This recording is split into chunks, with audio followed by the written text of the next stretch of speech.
Hi, my name is Anjali, and my topic is on artificial nutrition and hydration. The case I chose is called Bouvier versus Superior Court. Background: the legal case took place in 1983 and the court appellate decision was made in 1986.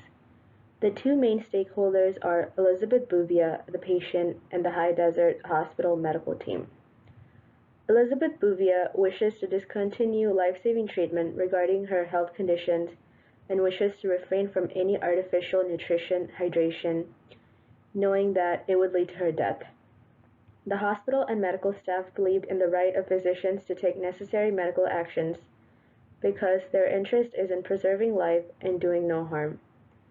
The uneasiness in letting a patient die, noncompliance, financial burden related to longer hospital stay, and the complications that may arise without the treatment compelled the hospital staff to make a prompt decision to act upon the lack of nutrition and hydration. Brief summary: Elizabeth Bouvier was an intelligent and mentally competent 28-year-old woman who has suffered from cerebral palsy and quadriplegia. She is admitted to a public hospital, completely bedridden and unable to care for herself, so she is dependent on others for all her activities of daily living. On numerous occasions, she has indicated the desire to die because of the state of her condition. For example, a few years prior, she was admitted to the hospital for attempting to intentionally starve herself to death. Her present dietary and medical staff revealed that she was not consuming enough calories to meet her body needs. She was not able to tolerate solid foods; instead, soft and liquid foods were being fed. The medical staff witnessed her weight loss since admission was ranging from 65 to 70 pounds. They also took into concern her previous attempt to starve herself. Medical staff feared for her life and decided to insert a nasogastric feeding tube against her will. Bouvier filed a complaint for violation of autonomy. Significance of the topic: when you are suffering from a terminal illness, emotions vary greatly about choices in life regarding preferred course of treatment and the effects of prolonged life with an invasive procedure. Artificial nutrition and hydration feedings are provided as a means of instilling adequate nutrition and hydration therapy. Patients who have the decisional capacity to provide informed consent when deciding to withdraw from fluids and nutrition can actively participate in the decision-making process. Healthcare providers may consider sustaining quality of life as an essential factor, but a patient has the fundamental right to refuse treatment even if doing so will shorten their life. Thesis statement: the withdrawal of fluids and nutrition is akin to the withdrawal of any other medical therapy. An adult with decisional capacity has the right of self-determination and may refuse life-sustaining treatment, including fluids and nutrition.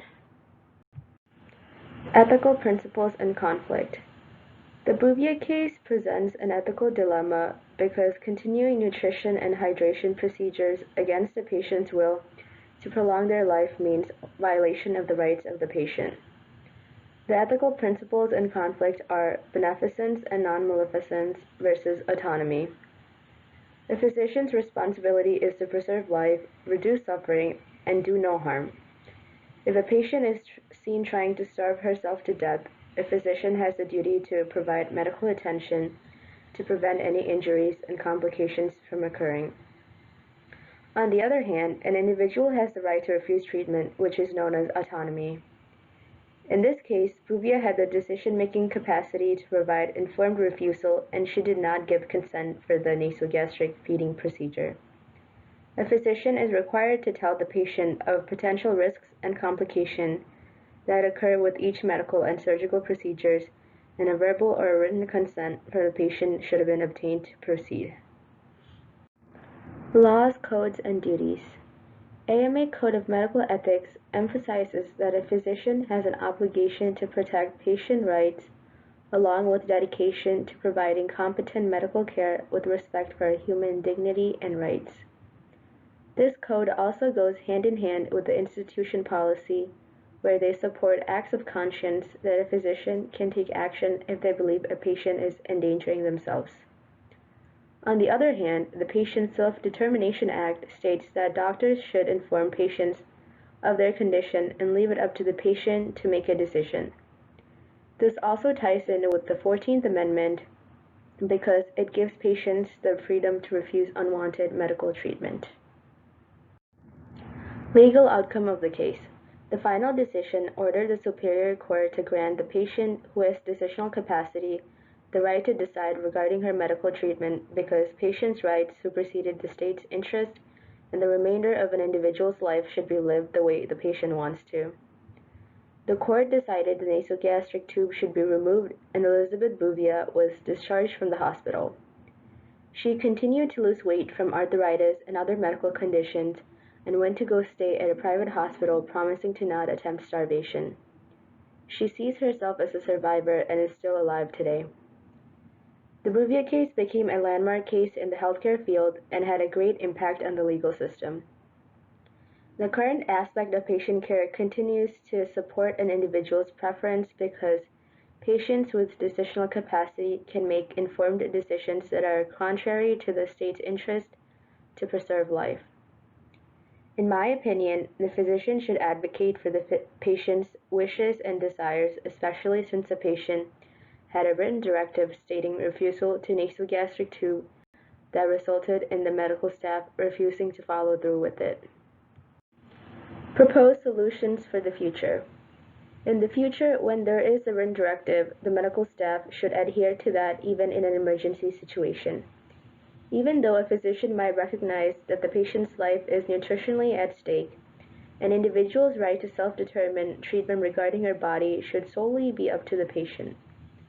Also, where there is no written directive or surrogate to advocate for a patient's decisions regarding medical treatment, then it's up to the physician to initiate the necessary interventions. Conclusion. An individual should have the right to decide regarding nutrition and hydration because only the individual understands how much they are suffering. Elizabeth Bouvier did willingly give consent to other forms of treatment to help alleviate her pain. Physicians believed a medical intervention was necessary to prolong her life. Trust is an important concept of a patient-physician relationship. They must work together in achieving their desired outcomes as well as preventing adverse outcomes.